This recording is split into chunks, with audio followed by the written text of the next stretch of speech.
Chapter 6. The Confluence of Two Lights, the One Truth. The light of dawn slowly filtered through the stone columns before the royal hall. A warm golden radiance spread across the cold floor, as if the world itself were being draped in a cloth of understanding that needed no explanation. The morning birds began their first chorus, a rhythm of new life, yet within the hearts of the three, King Melinda, Gesina, and Parmenides, silence still reigned, as though that sound were merely another form of stillness. King Melinda spoke softly as he gazed upon the streaming light. Now I no longer know whether the light I see belongs to the east or the west, whether it is the light of reason or the light of insight. For when they unite, they become a single light that shines in all directions without division. Perhaps truth is the same. It belongs to no one, and it chooses no side from which to shine. Parmenides responded calmly, "You speak truly. Truth cannot be divided in half. Though my thoughts and the venerable Gesina arise from opposite horizons, when we look deep enough, we see that both reason and enlightenment are but two paths of the same light, the light of awareness beyond language." Gesina folded his hands together and replied gently, "I once believed silence to be the path, but now I see that even words are light, if one knows how to use them. When reason is pure, it becomes a beam that leads the heart toward emptiness, and when the heart is tranquil, it sees reason as part of that same radiance. There is no boundary between what is thought and what is known." King Melinda smiled faintly. "You have shown me that these lights do not come from separate skies, but reflect from the same source. Truth has always been one. Only we gaze through different mirrors. Reason and meditation, faith and contemplation, they are but waves moving upon the same water, the boundless sea of reality." Gesina smiled in return. "When this is understood, all conflict fades, like two beams of light meeting and leaving no trace of shadow. In that brightness there is no Buddha, and no Greek sage.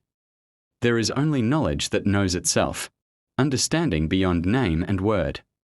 Parmenides looked toward the horizon, where gold was devouring blue, and murmured, "I have sought truth through logic all my life, yet I found it in the stillness that lies beyond all logic.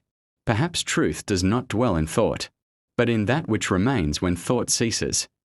Gesina nodded. "Indeed, thought is not the enemy of silence. It is the bridge leading to it. Once we reach the other shore, we realize that both are one, like light and shadow that differ only to the eye, but never in their essence." King Melinda spoke slowly, his eyes radiant with wisdom. "Thus, the light of Alea and the light of Scala are not two. They have always been together, awaiting only the moment we turn and see that they are one and the same." At that moment, the sun rose in full glory. The shadows of the three figures stretched upon the stone floor, and merged into one. There was no west, no east, no Parmenides, no Gesina, only the brilliance of understanding, so complete that there was no longer anyone left to understand. That silence was not emptiness, but fullness, the consummation of light, the light of the one truth, beyond all words. Epilogue, the final light of knowing. When the sun climbed high above the sky, its warmth bathed not only the city of Scala, but also the hearts of those who had sought its light for a lifetime. King Melinda gazed toward the horizon and smiled serenely.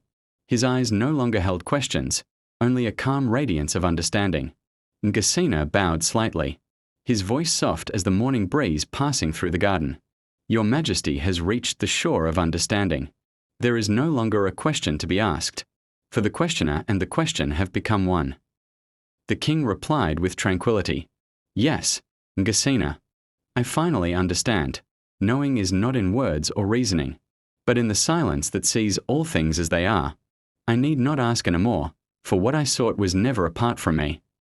Parmenides raised his eyes to the heavens and said softly, "I agree, my friend. I too journeyed far from Alea in search of truth, but now I see, truth was never elsewhere. It abides in the awareness that is eternal, the being that neither arises nor perishes." Gesina smiled. "In the Dharma we call that Nyat, the emptiness that is not void, but full of knowing without attachment.